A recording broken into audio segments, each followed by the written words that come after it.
So I've been watching tons of RSD videos the last 2 days. I learned from Julian himself, like speaking to your balls almost, speaking to your testicles, like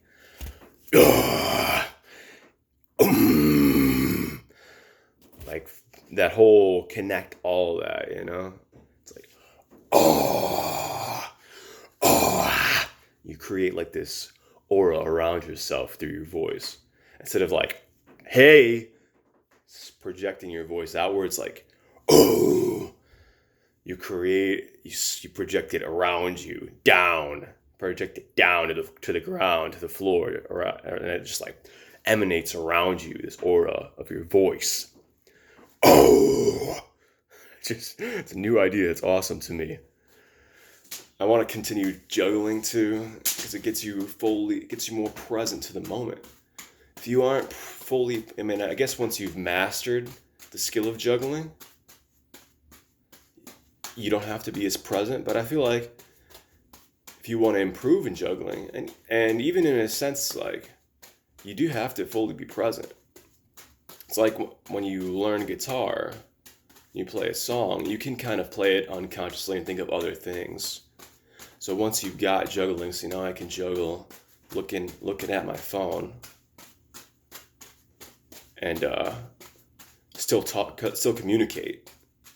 Still talk and think about other things because I've kind of, I guess I'm unconsciously competent. It's like, well, I guess I'm consciously competent. I know that I can do it. It's not like I don't know that I can do it, but it's like I can do it really without a lot of conscious effort. But it helps you bring into the present moment. I feel like a lot of those guys, Eckhart Tolle, Kino Body, Greg O'Gallagher, Tyler from RSD talks about that a lot. It's like the quality of your life will improve the more present you are to this moment now. It's the only thing that exists is this moment now. I met a guy yesterday who was talking about how he did LSD yesterday, 2 days ago. The dude was super hippie. But he told me about a few other people into Taoism and a guy who wrote a book called Be Here Now that I'm interested in, that I might look into. But I feel like juggling is a practice in presence, which is why I want to do more of it. I'm like tapping into my childhood. Juggling was one thing I liked to do when I was a kid, that I learned when I was a kid, and I got these gel pens. I got 125 gel pens. This just lights up my soul. I'm telling you, it's like so much self-love right here. So much. Just writing out my goals or desires and gratitude in different colors I can choose from. It's just like, it's fantastic. So that's what I'm trying to do, master my emotions more. That's what Tyler was talking about on those videos in RSDs, like, people that are successful with women and generally successful in life. Think and Grow Rich talks about that they are, like, they dominate their mind with positive emotions and they eliminate negative emotions. So like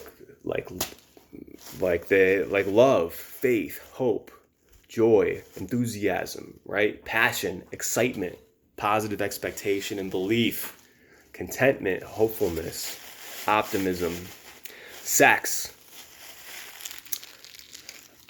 persistence, faith, bliss. Bliss is your birthright.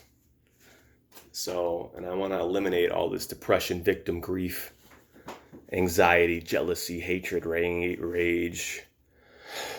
So it's like Matthew David Hurtado talks about the quickest path to success in life is to follow the path to your highest joy in each and every moment, regardless of the fallout. Whatever makes you feel joy in this moment, do it.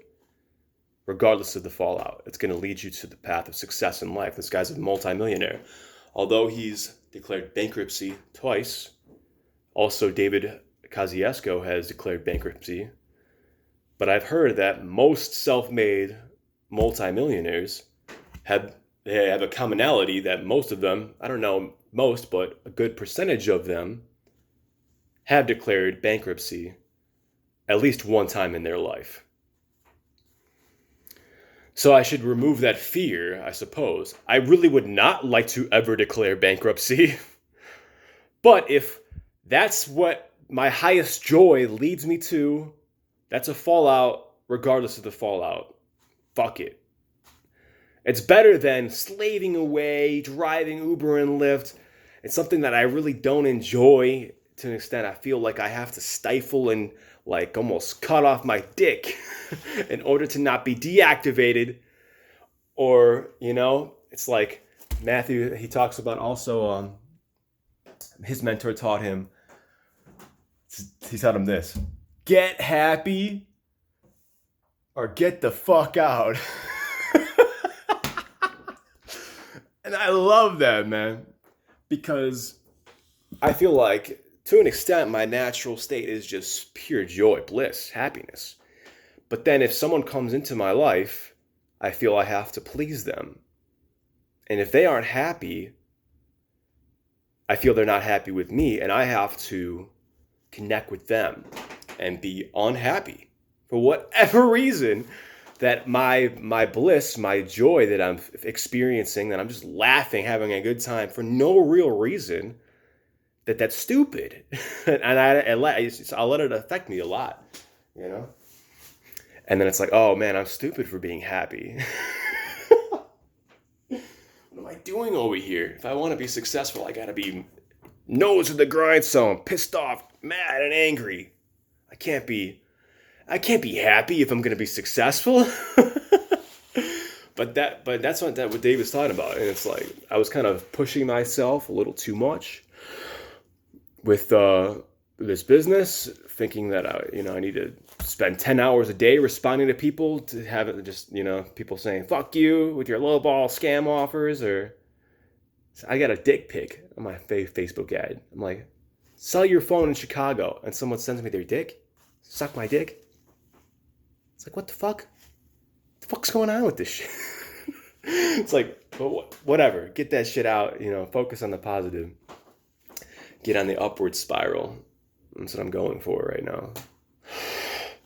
Wim Hof helps. Shamanic breathing helps. Cold showers help. Man, take a 10-minute cold shower and you're like, fucking, you got to move around to get that homeostasis, thermogenesis. It's like, if you're like super inactive, take a 10-minute cold shower and you're going to be want to do things. So it makes me feel like I'm more intelligent, that I'm going to take more action. It makes me want to do more things when you're really cold. Start doing ab workouts and you recover. I feel like I recover faster. I would do the Wesley Virgin ab routine. It's an awesome video. Dude's an awesome guy. He's a multimillionaire too. But he talks about, I would do half of what he would do. I would do 15 reps of each exercise, and sometimes I'd be sore the next day. But when I took the cold shower, I was like, I need to warm up, so I did the full thing, 30 reps, everything, and the next day I'm not even sore. So I think it does improve recovery. I think it's a great practice to do. Wim Hof, 10-minute cold shower. That dude, Midwestern method. I love that guy, man. His videos are super inspiring. Does a video after the cold shower. It's phenomenal. So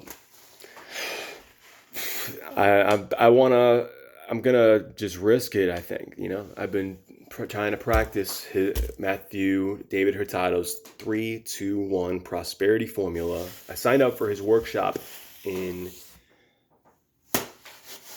May. I think it's in May. It's good. It was the most I've ever paid for any workshop before, and I didn't really pay for it. I just did it on credit.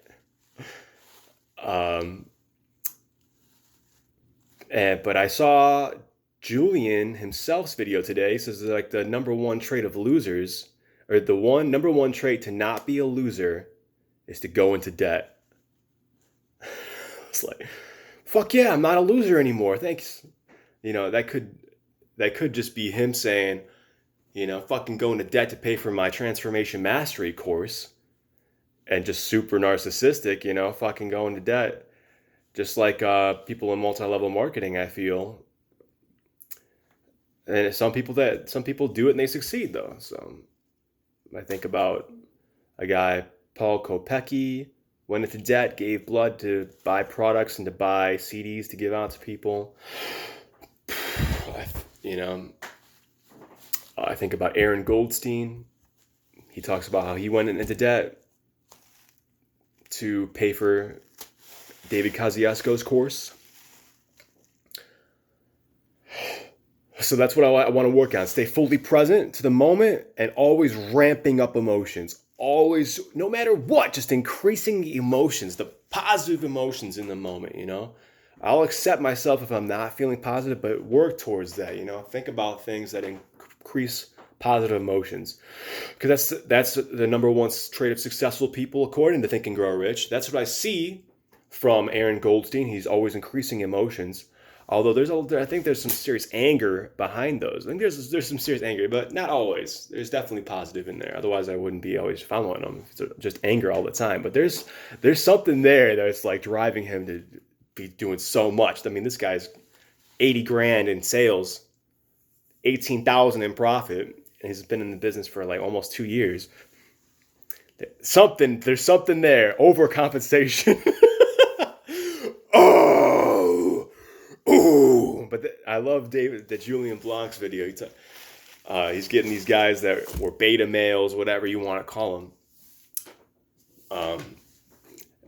He would bring them up there, and they were trying to bring them out. It's trying to get them to be more alpha. Like I'm thinking about bulls and roosters in their natural state is just dominate. That's just their natural way of being, is domination.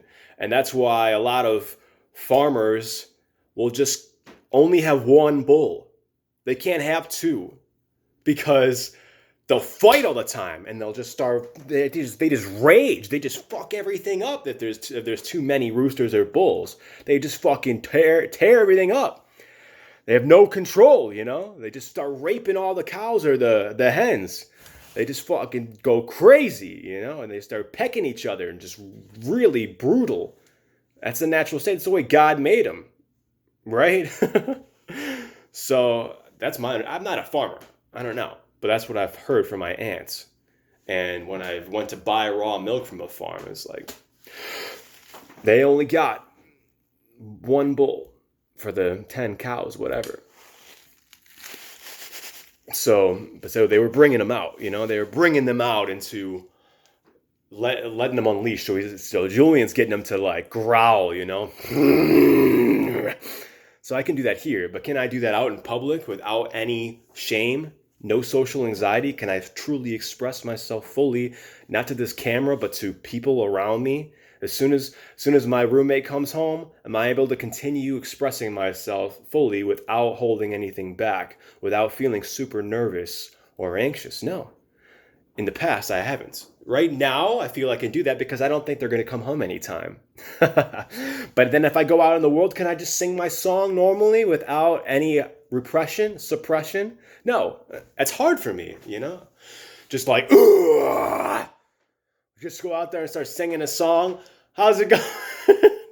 That's what I need to work on, I think, That's why I bought Marissa Peer's course of hypnosis, and she goes back into those childhood things where you felt rejection. So that's why I feel like I don't need Julian's mastery, whatever, transformation mastery course, because I feel like I've already purchased Marissa Peer's course in cash that I paid for my PayPal balance from phones that I've sold. So that was pretty cool. So I've been doing that, hypnosis, and I think that helps. It's your self-talk, the words you say to yourself, and the images that you have in your mind. So whenever you're doing anything, it is like a lot of the biblical type of things. Let the weak say, "I'm strong." I'm strong. I'm awesome, healthy.